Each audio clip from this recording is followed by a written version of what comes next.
Okay. Hello, Rune. Missed.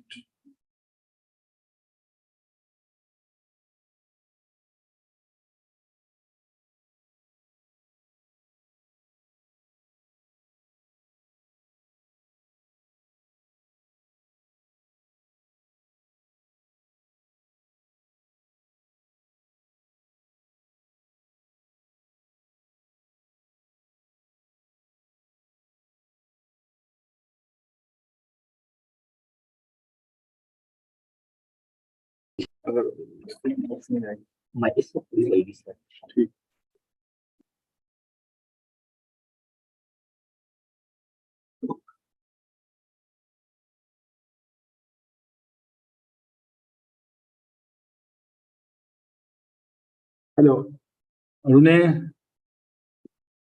Hello, Rune. Yes. Hello. Hello. Yes. Can you hear me now? Yes. Yes. You can start.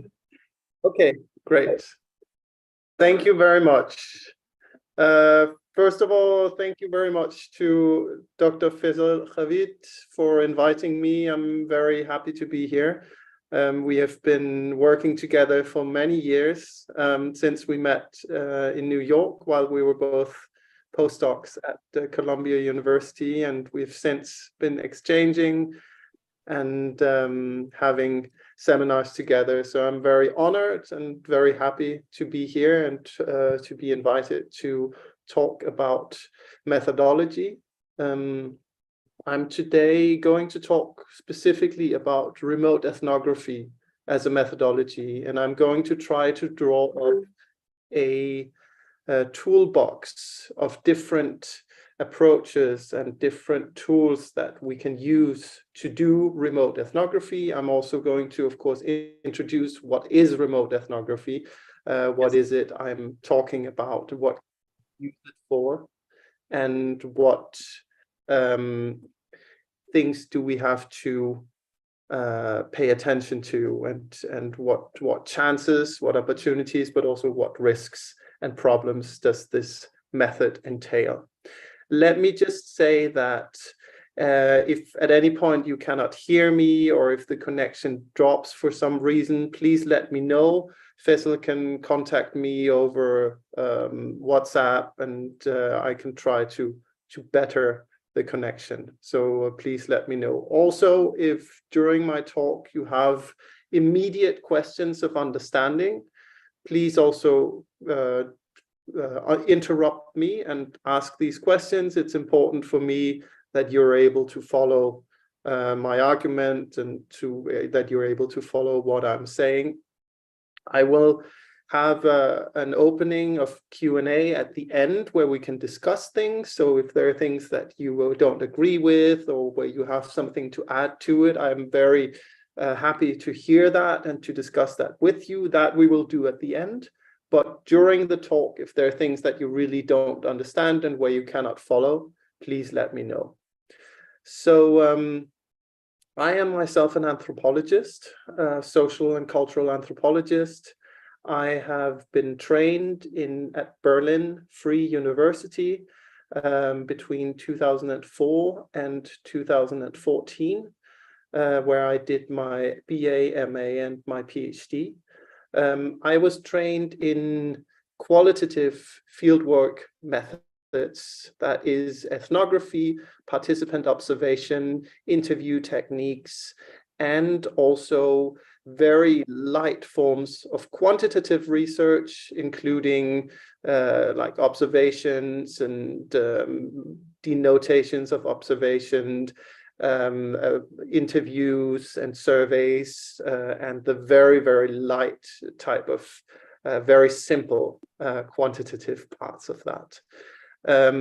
I also studied geography, so I'm also a human geographer, and within that I have gotten some training in maps, reading maps, also drawing maps in part, and also in accessing government statistics, reading government statistics and critically questioning government statistics.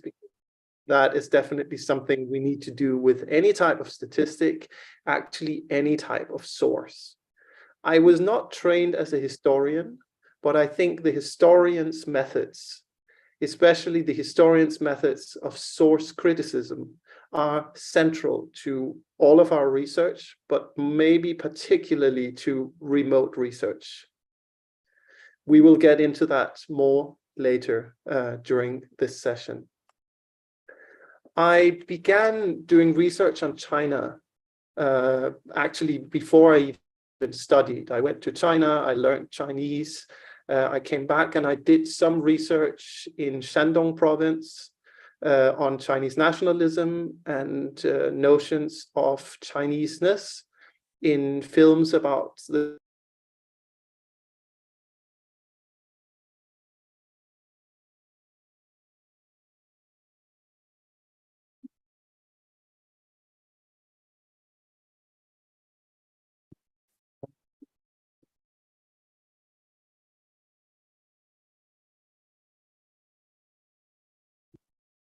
Yes.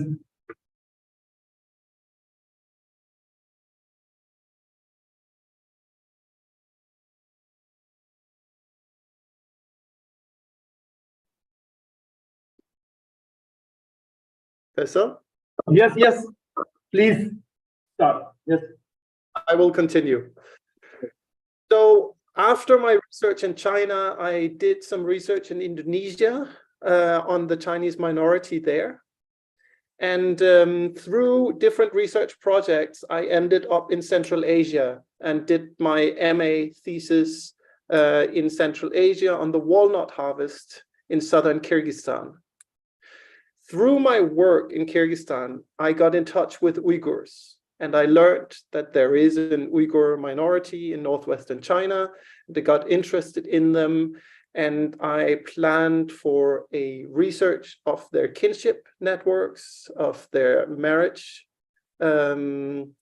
traditions, and of their weddings that I started in 2010 and conducted until 2013. I spent about 2 years in Xinjiang Uyghur Autonomous Region in the very northwestern part of China. For those of you who don't know the Uyghurs, I assume that most of you do. The Uyghurs are a Turkic-speaking Muslim, Sunni Muslim minority in the northwestern part of China. Their area is today called Xinjiang Uyghur Autonomous Region. Many Uyghurs outside of China choose to call it East Turkestan. And it has been a traditional part of Central Asia for centuries.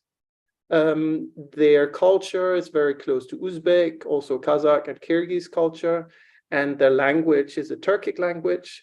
The region was conquered by the Qing dynasty in 1759 and has since been under Chinese rule, except for a few short moments in history. It's basically a colony, was colonized 250 years ago and today remains colonized lands, though after the PRC establishment and the taking over of the People's Republic of China Communist Party, it was given formally autonomous status as an autonomous republic under the communist minority and ethnic policies. It has never been formally autonomous, but has always been under the rule of Beijing. And when I went to do my research there in 2010, there had just been quite strong riots in the main capital of Urumqi. That meant that there was heightened security. It was a little bit difficult. I couldn't conduct interviews. I could just be there and talk to people. I couldn't formally collect data and these kind of things. So I already here started to feel what it is like to not have full access to the place that you're doing research. Before this, in Kyrgyzstan, in Indonesia, and in China, I had pretty unhampered access, and I could collect surveys, I could do interviews and these kind of things, record things. Now it started to be more difficult. I still did my research as classical fieldwork, as participant observation, and up until 2016, I kept going back and forth. I kept going to the region, especially the town of Kashgar, or Kashgar, as it's called in Uyghur, where I conducted research first on marriage and weddings, then on trader networks and traders who go across the border into Kyrgyzstan and other parts of Central Asia, Uyghur traders who were using these social networks that they had created through marriages and other life cycle rituals, through gift giving and so on, for their trade, for conducting the trade into Kyrgyzstan. Now, in 2016, I went there for the last time, and I was interested in looking at the infrastructure projects, the Belt and Road Initiative, of which the CPEC, China-Pakistan Economic Corridor is, of course, also a big part. And I returned with the intention of going back in 2017. But in 2017, the Chinese government started a big campaign of incarceration, a mass incarceration campaign where 100,000s of Muslims from this area were arrested and sent to either re-education camp or prison for various reasons that I wouldn't consider crimes. Including having the Quran at home, including praying at home, including teaching your children the Quran, including wearing a headscarf, including having a beard as someone under the age of 60, and various other what the Chinese government took for signs of extremism and radicalism that people were sent to either re-education for sometimes a few months, sometimes a year or two, or even 3. And sometimes they were sentenced to long prison sentences. I have the example of one elderly woman who was sentenced to 11 years in prison for having learned the Quran in a private Quran school when she was 7 years old back in the 70s.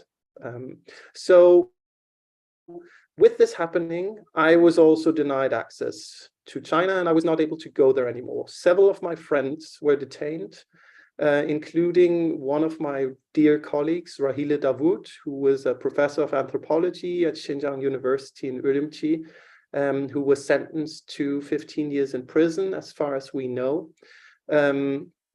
for really illegal religious activities. She was studying Sufism as a scholar herself, not particularly religious, but she had recordings of Sufi meetings, and this was seemingly the reason why she was sentenced. So I started to collect evidence from the region. I started to look into how to do research on the region without being able to go there.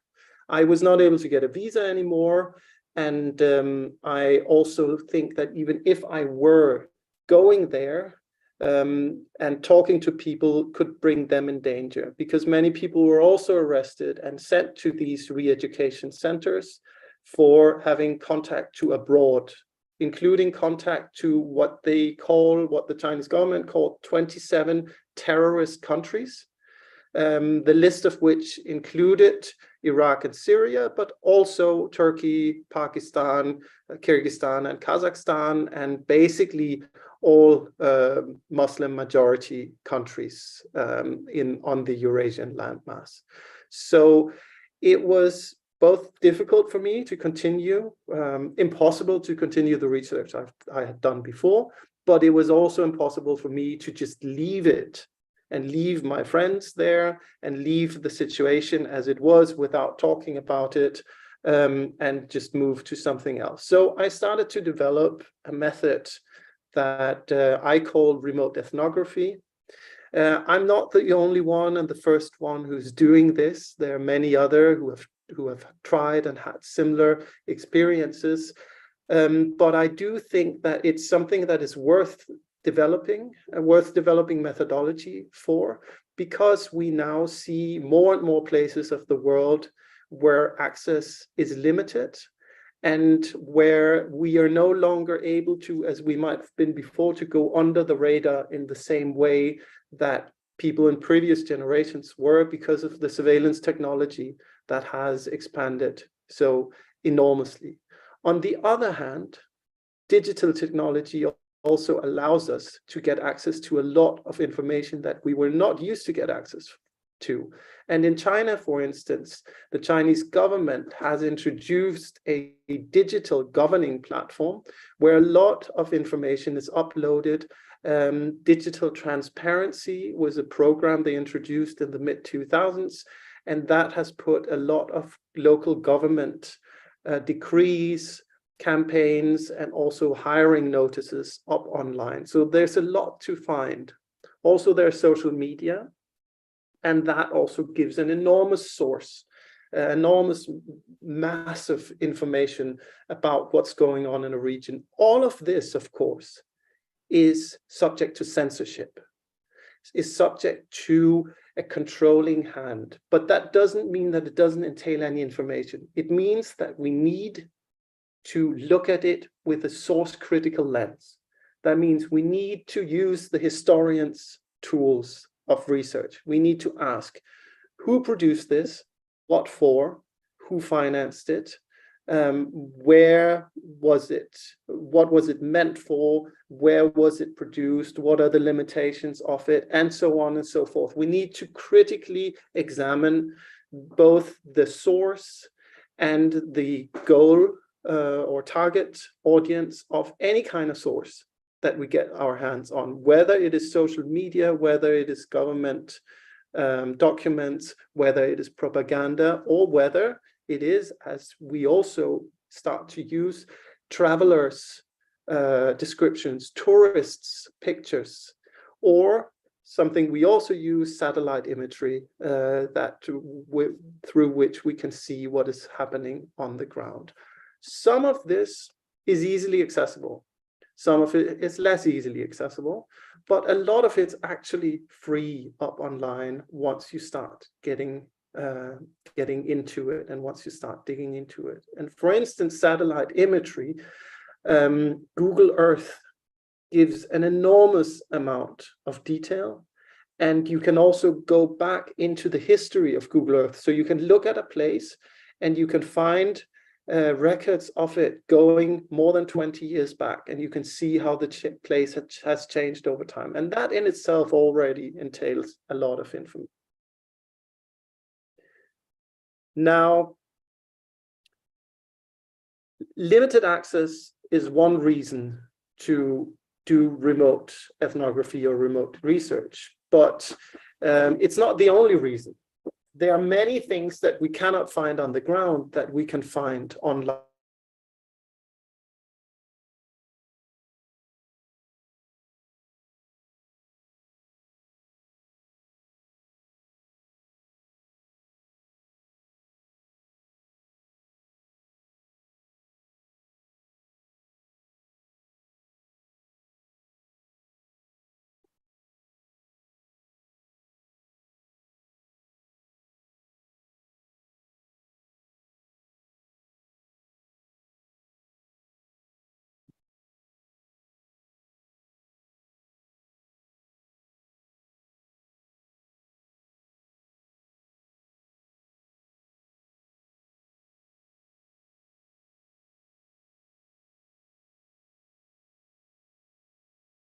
But there are also things that I used to not know and that I used to not have access to that I can see now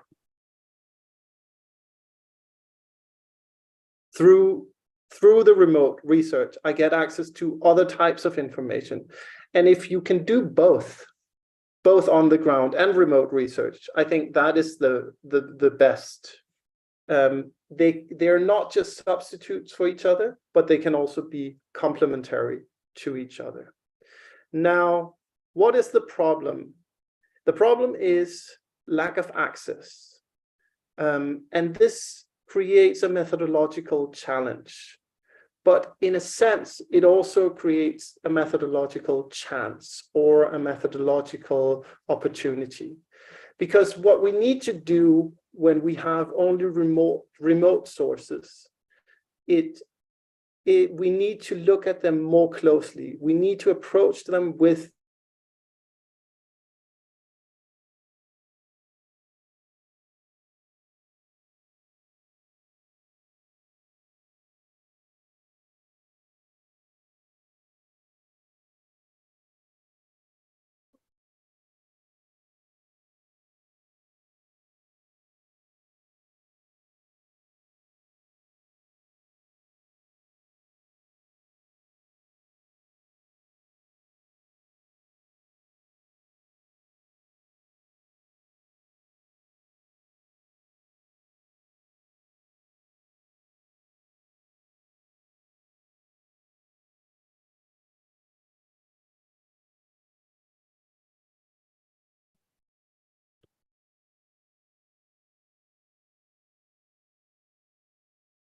Can you hear me? Yes, yes. Okay.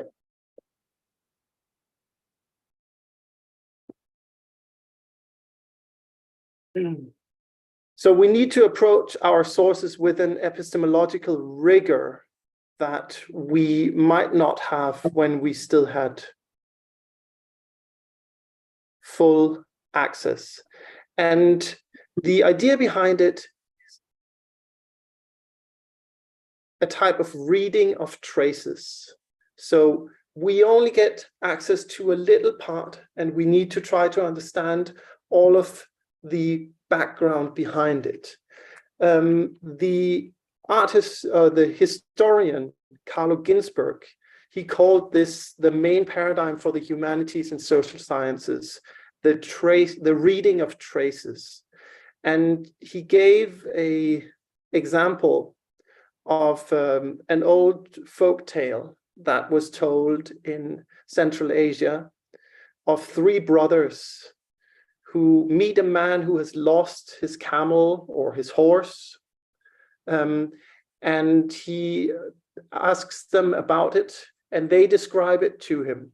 They say it's white, has a blind on one eye, under the saddle it carries two skins, one full of oil, the other full of wine.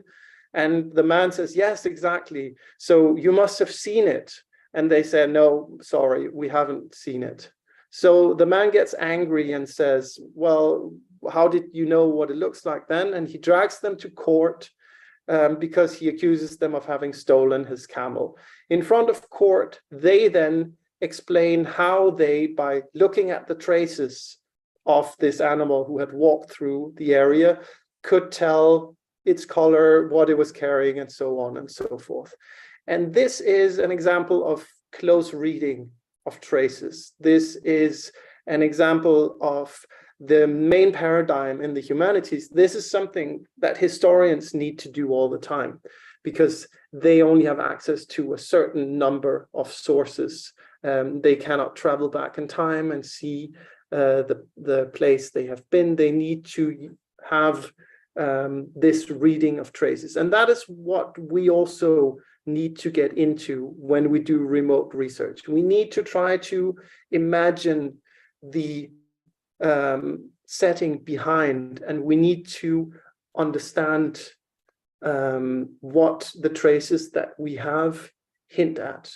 This is an approach that can benefit from different solutions. One of them being to look at many different sources at the same time. The other one being to have, like these three brothers, a very broad and good understanding of the base of the phenomena that you're looking at or the society that you're looking at.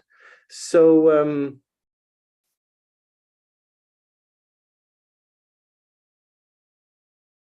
the problem is, what kind of useful data can we find?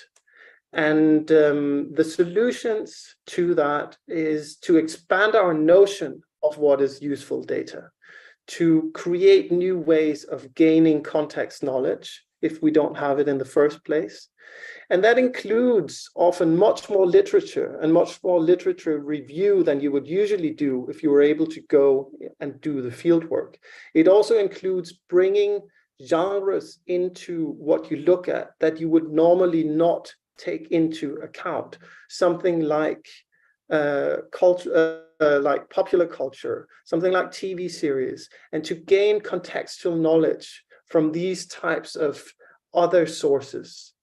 And then to bring them together, to bring these different sources together, to triangulate, to never just analyze one set of data for itself, but always look at it from the viewpoint of another set of data and try to see the cross connections between them. Because what we're looking at, just like the three Hunter brothers, or like the three brothers who were reading the traces of the camel, we are looking at a very complex whole situation, and we need to approach it with what I can call methodological holism. So we don't just look at one set of data and dig into that and analyze that, because we're not sure that we can get the right type of data. We have to look at many different types of data. It is as if we have a huge sheet with small holes in it.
I'm sorry about this. I've now tried to change to a different network. I'm hoping that the connection will be better. Can you hear me? Yes, yes. Okay. Great. So one solution to this problem of the limited access to data is to expand our notion of what we see as data, to take other types of data and other types of information into account, to get a lot of different ones. So we get satellite imagery and maybe just Google Earth, which is excellent, actually. Then we get social media posts, people from the region who are posting different things. Of course, we need to read it in a source critical manner. What can they post? What can they not post? But there's often a lot of information in this that we can use, actually.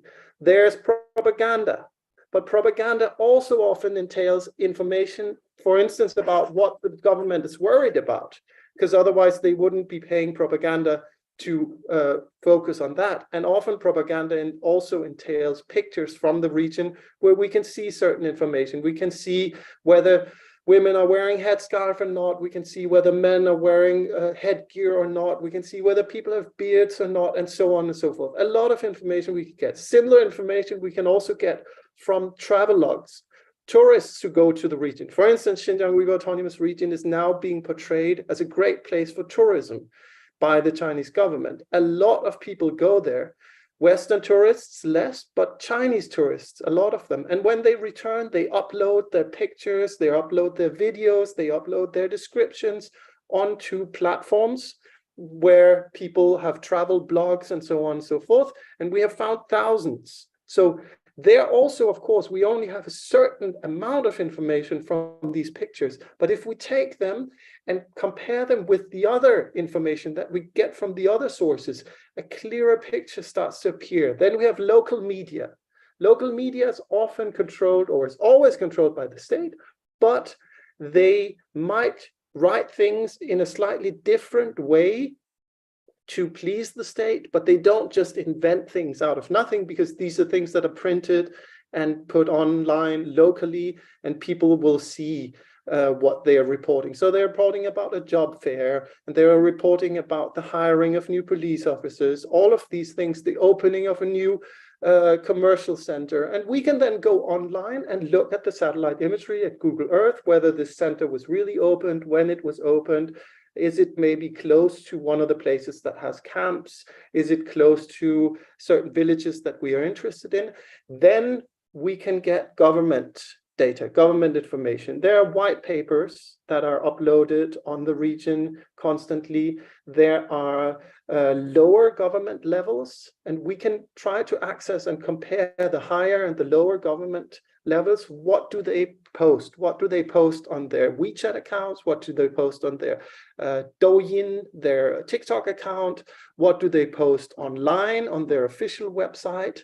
How do all of these things compare to each other? And we can start mapping out people also that are involved in these things, important people, people that are mentioned in the press, and so on and so forth. Then we have people who know the region. So if we want to be like the brothers, we need a deep knowledge of what it is we're looking at. Maybe we have it ourselves. In our project, we work with a lot of Uyghur scholars who themselves are from the region, who know it quite well. I have lived in the region for a long time. I speak the language quite well.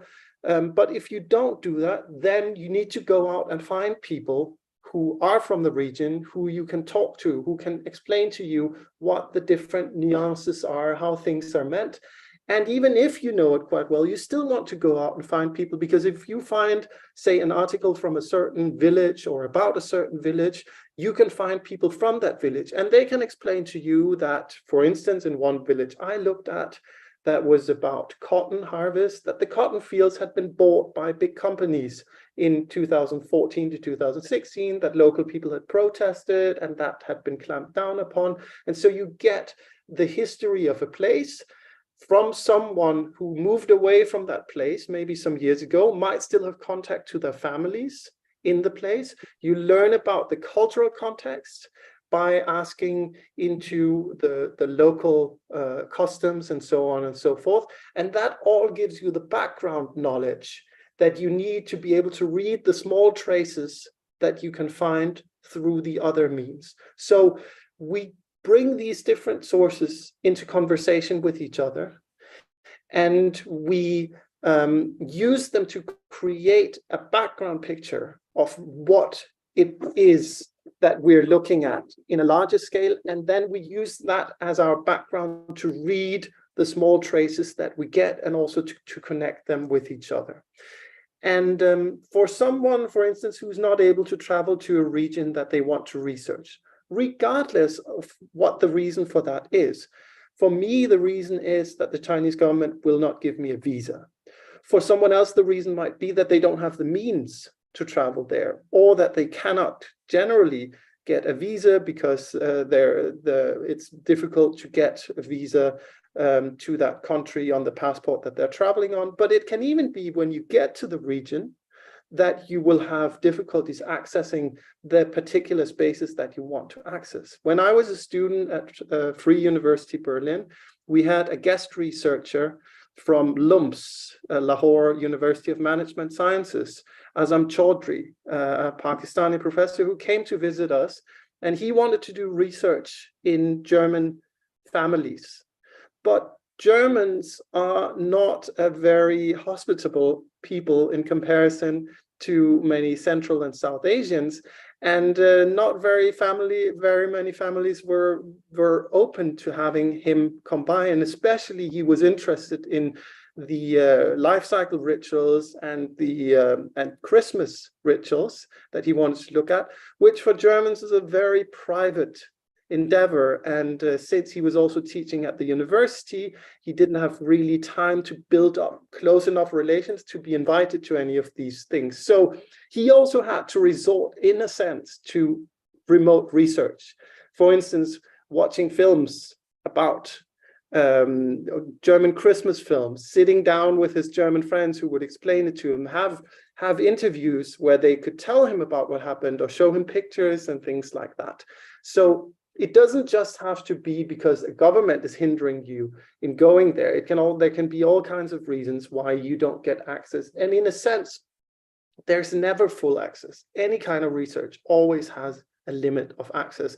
And therefore, I think even when you have access to the field and can do on-the-ground field work, it's always helpful to also use these remote methods to get more information and to triangulate the information. And the idea of remote ethnography is that ethnography is a holistic endeavor. We see what we look at as part of a whole society or whole social context that we're looking at from the outside, and therefore all kinds of information that we can get about it are relevant. And when we cannot choose to get this kind of information, ask everybody what they think about this one thing, or go to all the weddings or whatever, then we must try to work around it, get as much context information as we can, so we can interpret the few traces that we see in the best possible way. And a way to enhance that and a way to develop this is also to create what I call artificial immersion. So if I want to go to Xinjiang, for instance, I'm not able to go, they won't let me in. I can still do a type of immersion fieldwork at home where I, from morning till evening, go onto websites that have to do with Xinjiang, Chinese websites, Uyghur diaspora websites, watch films from the region to get the maximum input of language, read books from the region, meet with people who are from the region, and thus create a kind of artificial immersion for myself, so I get deeper into both the language and the culture, and this will help me interpret and understand the smaller parts and pieces of information that I get about it now. So contact to people from the region, contact to the diaspora is very important for our work, and the constant going back and forth between different types of sources, between different types of data, triangulating and looking from one set of data from the perspective of another set of data is also very important. Now, I said in the beginning that this might require more reading and more secondary source research than you usually would. Often, when you're interested in a topic, you search the articles on that topic, on the region that you're looking at, read them, and then you move on to do your own research based on that. That is perfectly fine when you have access to the region. Now, when you don't have access to the region, you might want to cast your net out wider. So you might want to read more, not just the things that pertain to your topic or maybe even your discipline on that region, but also everything else about that region, where things that are relevant might have been mentioned. Often the things that are in the title or even in the subtitle or in the keywords are not all there is in a book or in an article, and you might have to read through 50 pages that are not relevant in order to find the gems that are relevant. This again is a historian's approach, but this is something that is very helpful. You can find, for instance, things on Uyghur marriages in ethnographies written by travelers in the 19th century, in economic descriptions of the north of Xinjiang in the 90s, and also today in travel logs or in tourists' brochures, even in government propaganda. You can find all of these things, but also in other type of research that is done for other purposes. So you want to read as widely as possible. You want to get as exhausting of a picture as you can of the region that you're not able to go to, including films, including TV series, including things from popular culture that you might think don't entail too much. These small gems might show up everywhere. And secondly, you want to read more theoretical literature about the topic that you're interested in and that you're looking at than you would if you were able to go there. Because if you're able to go there, you can talk to people on the ground, they can point out what is important and what they think is important. If not, you need to kind of guess it yourself. And in order to give you some ideas what to guess, where to find things, reading theoretical literature, for me, if I'm interested in marriage, for instance, it would be about kinship, it would be about social networks and these kind of things. If you're interested, say, in forced labor, you would look at labor literature that looks into economic anthropology and so on and so forth.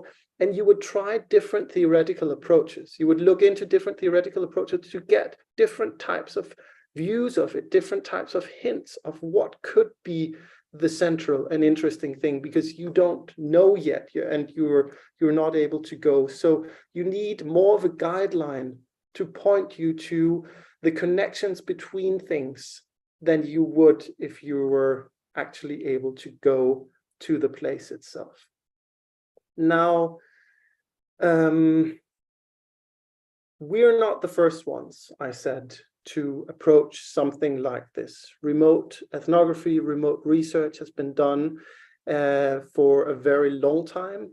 You might know about the armchair anthropologists who were much laughed at in the early 20th century. They were people in the 19th century who didn't go and live amongst the people they were researching, but just brought people there to tell them about it, read travel logs about these areas and so on and so forth. And in a sense, we're returning to that kind of work now because we're not able to go to the place. But also during World War II, the US anthropologists, they started researching their enemies, and this continued through the Cold War. Margaret Mead, Ruth Benedict, they were looking at Japan, they were looking at Germany, and they were looking for things and connections of people and societies that they didn't have access to in order to understand them better. In this case,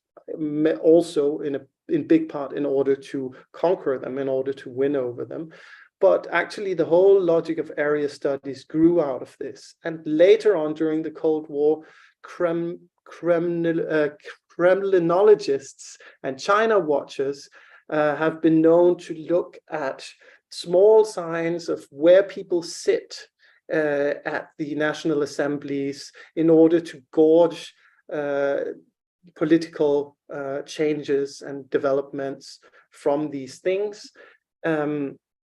And in more recent time, human rights workers have been using different types of remote access and also satellite imagery to research human rights atrocities, especially OSI, open source intelligence or open source investigation, has become very popular. And there are some really interesting tutorials about this. One of the most well-known groups looking into this is, of course, Bellingcat. Bellingcat did open source intelligence, open source research, and found a lot of connections. Amongst other things, they became very famous for finding out who poisoned Skripal, the Russian dissident in Britain. But also there are today companies that offer software that do OSINT, open source intelligence, where they can find metadata in the background of the World Wide Web in order to connect different people's accounts with their other accounts, and in order to connect these types of data and get to, for instance, the addresses, the telephone numbers, the traces in real time or geographically of where people have been. This has been used to uncover criminal rings of human traffickers, of child pornography rings in Europe and these kinds of things.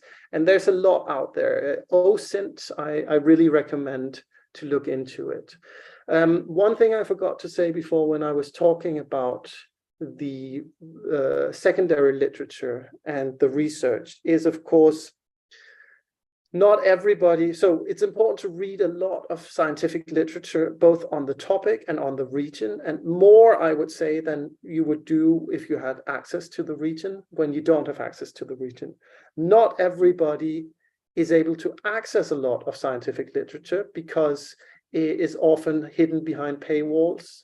And it is actually the academic world is not democratic. The academic world is has a very clear hierarchy of access to knowledge and information. Luckily, there are people who are good with computers who have given us some loopholes. And so I recommend for you to look into a website called Z, like Z Library. It has a lot of free PDF books of scientific content. It was recently raided by the American authorities, and therefore getting access to these books is now a little bit more complicated. But if you go onto their website, there is an explanation of how to do that. And you can access, especially if you know someone who's good at computers, they can help you with it. And you can get basically all or most academic books that are out there on the market through this website. The other one, you can get access to articles that are paywalled, but without paying for them. It's called Sci-Hub, SCI-HUB.SE,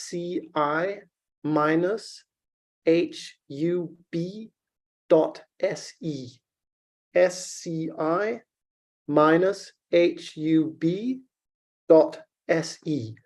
You find the article on Google Scholar or on JSTOR or on Elsevier or somewhere else, and then you take the DOI, the DOI. All articles that are published have a DOI number.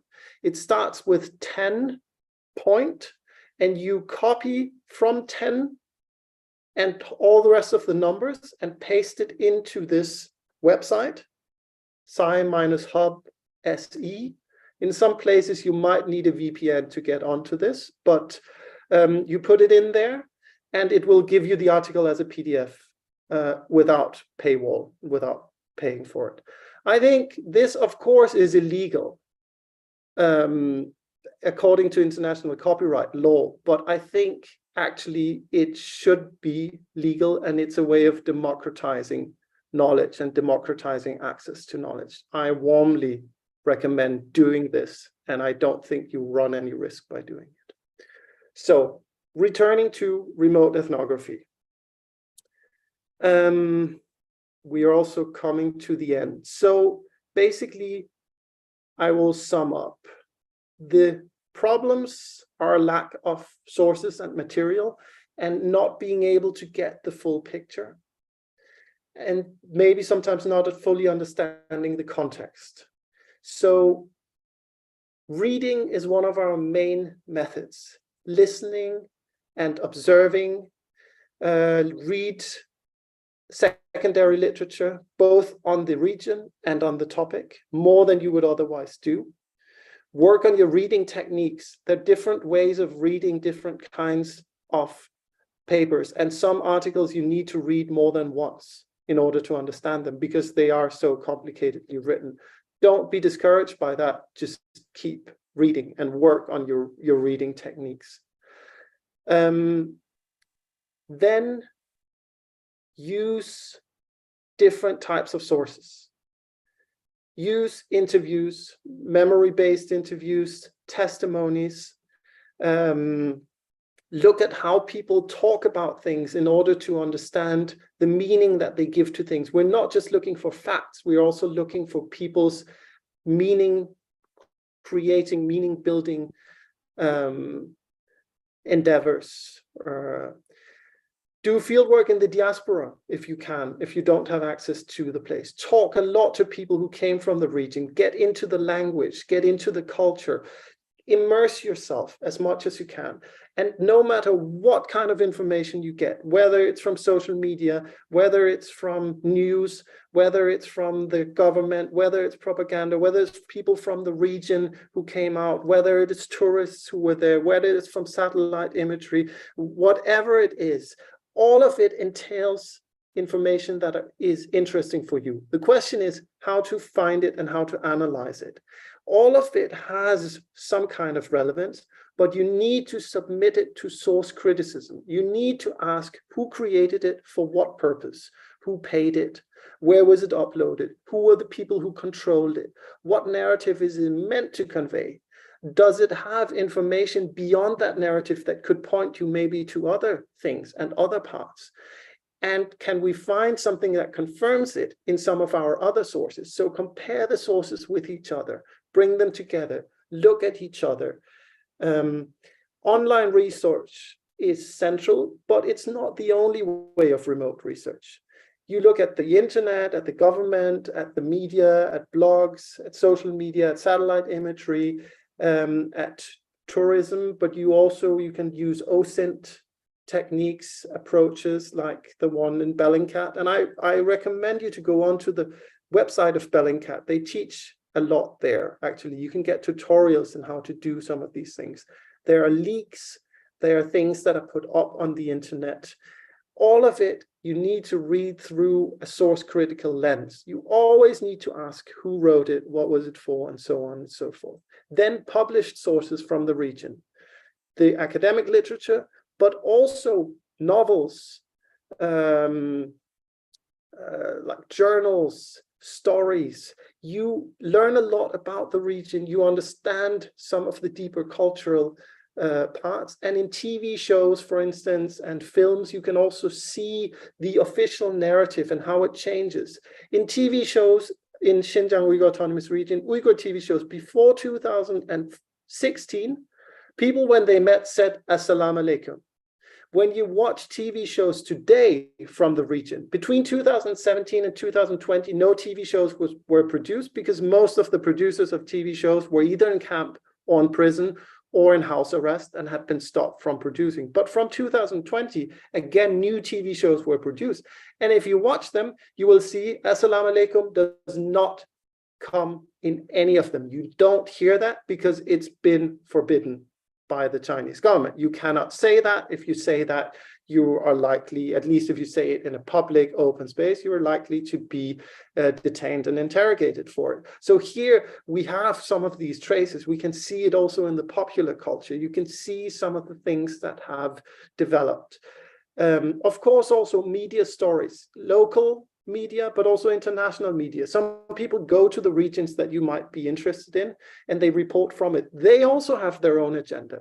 You shouldn't just believe BBC because it's BBC. I've seen many things, BBC, The Guardian, who change things, who focus on certain facts and leave others out because they have their own narratives, their own agendas that they want to convey and they want to bring in. All of it, you need to read source critically. You need to ask yourself, why are they doing it? But that doesn't mean that it doesn't entail any kind of useful and interesting information.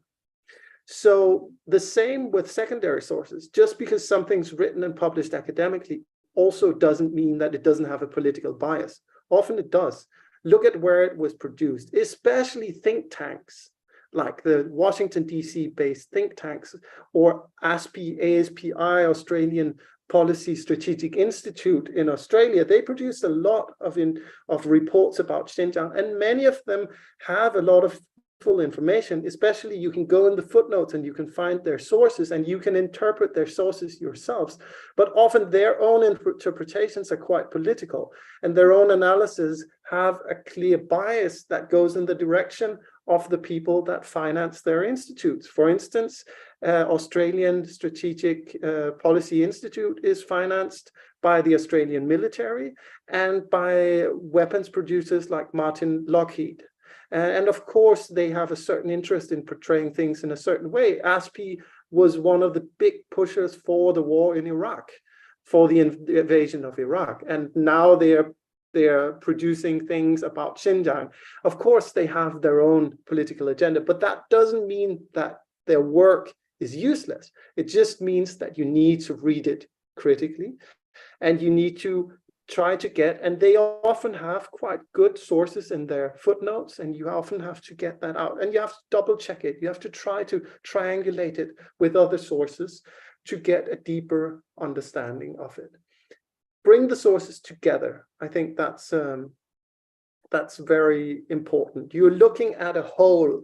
You're looking at a whole that you don't have access to all of it, but you need to imagine it as a whole. This is the holism. This is why I call it ethnography, even though you don't go on the ground and you don't look at people. And you need to get a background understanding of the place and the situation in order to interpret the traces that you see before that background. And this background information you get through immersion. You get through watching films, hanging out with people from the region, reading novels, getting a deep understanding of the language. And before that background, then the type of data sets that you get, you can bring them together because they are part of the same reality.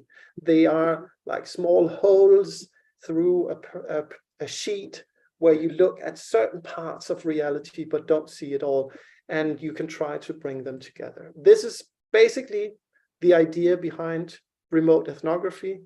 And again, remote ethnography can be used as a method even when you have access, because remote sources can often give you other information that you didn't get when you were on the ground and went there. But of course, it can also be used like I do it now instead of access. The internet online plays a big role, but it's not the only thing. You definitely need to go and talk to people as well who came from the region, who've come out from the region, who've traveled in the region. And you need to read the secondary literature and try to bring it all together in a more coherent road. So in that sense, you become an expert, like the three brothers, someone who can read a trace and say what is happening even without seeing it with their own eyes, because you have the background knowledge, because you have triangulated different sources and brought them together. And I believe that that can give us great insight, not always the truth, not always everything. We need to be open to question our own findings also all the time when new information comes into the place. But I think it gives us a path down which we can start walking and where we can get quite far in the sense of truth finding and in the sense of understanding the things that we're looking at. Thank you very much. Thanks for your patience. And I am open to questions. It seems like my connection is more stable now. I look forward to your comments, your questions, and the further discussion. Thank you very much. Thank you. Very comprehensively on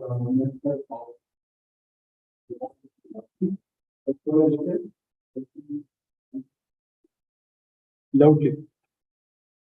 Please speak up.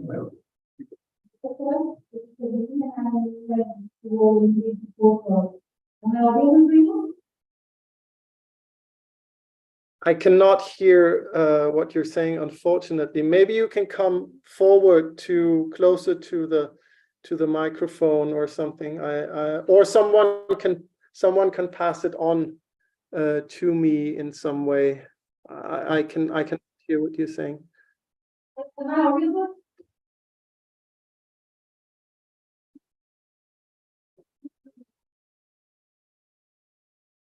The person who stood next to the camera, right to this side of me, when he was talking before, I understood him quite well. I think there must be a microphone somewhere up here, and if the person asking the question could come closer to the microphone, I think that would help. Hello, sir. I hope now am I audible? Loud and clear? Yes.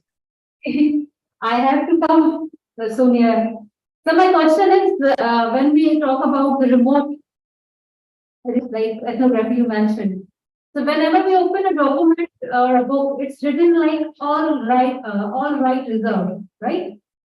So the thing is that when we are going for a transcription or going to an official website, so if such things are mentioned, so what should be the copyright policy, number one, and the interlinked question is what should be the ethical consideration? As a researcher, we should follow the both things. So if we are not having the copyrights or the ethical consideration, so for remote research or ethnography, these two things are the key goals. How to prove it up? Any suggestions on that? Thank you. I'm not sure I understood the question completely because it was just breaking up the connection, but you're asking about the ethical perspective, right? And the ethical considerations around remote research. Yes, I think there are, of course, a number of ethical problems that open up when you're not able to get consent from the people that you are collecting information from, and protecting people's privacy, protecting people politically, it needs to stand in the very foreground. Most of the information you collect, you would anonymize. You will not give names, and you will make sure that it is as unrecognizable as possible. I think we have an ethical duty to do research on areas that are difficult to access, because we are talking about people very often who are to live under suppressed and very precarious circumstances, and who don't have a voice out in the open themselves. And we need to be aware, of course, of the ethical dilemmas connected to it, but I think retreating from it is not really an option, because that would just leave these people completely on their own. I think trying to come as close to the truth as possible and give a full picture is part of the ethical understanding, and also speaking truth to power more generally. So speaking on the behalf of people who themselves do not have an outlet or a voice is quite central to the ethical considerations around this type of research. Next. I'm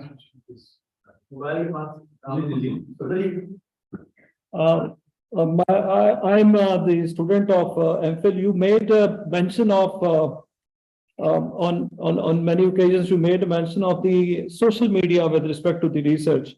So, and you also made a mention of the source critical understanding, and it's but you know, on the social media, the problem is that to understand the source or to know the source is the problem.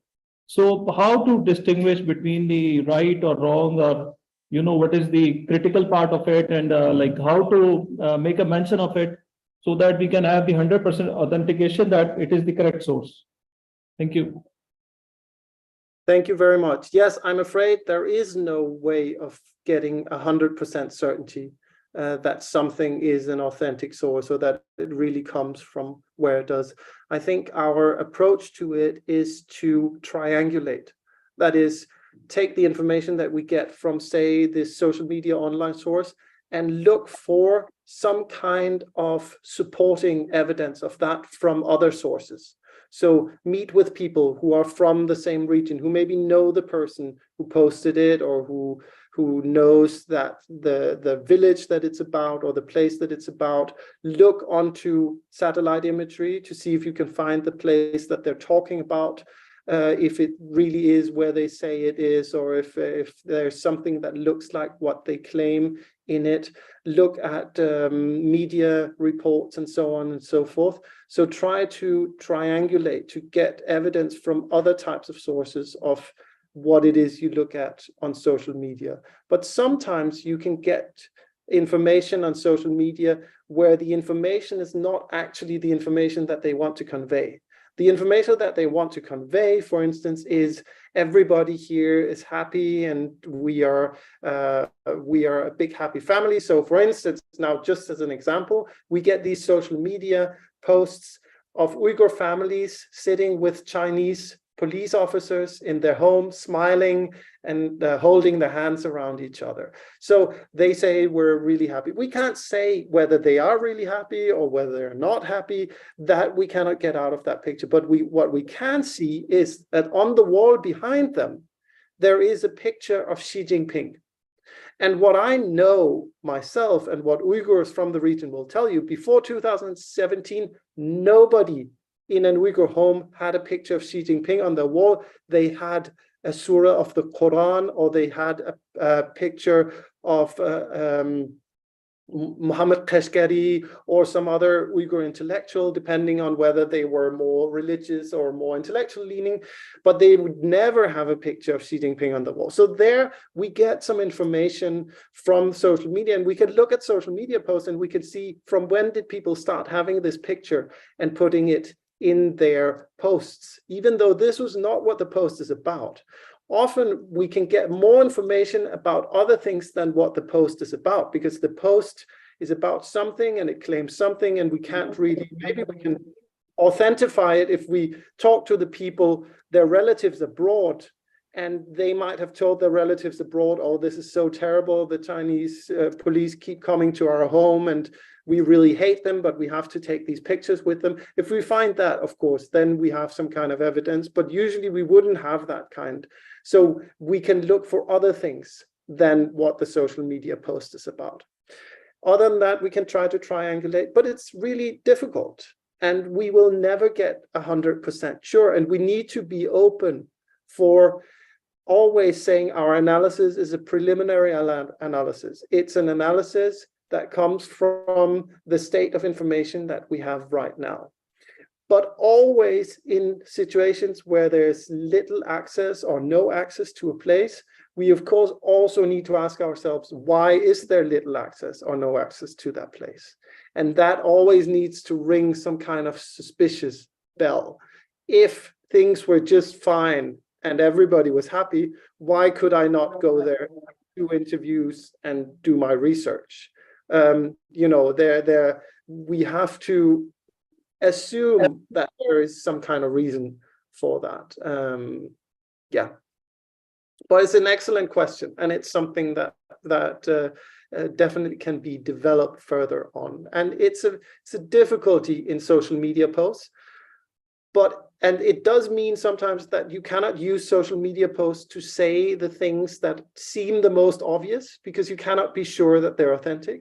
But sometimes you can find other types of information in the social media posts that you can be more sure about, because that's not where the focus was. It's kind of collateral information that you just found in the background or something like that. Okay, thank you, Dr. Rune, for your very comprehensive and insightful talk on remote ethnography. We are looking forward to see you again. Thanks a lot. Thank you very much. Thank you for your question, your participation, and thank you for your patience also with my bad internet connection here in Almaty. I look forward to having more conversations with you in the future. Thank you. Thanks a lot. Thank you. Take care.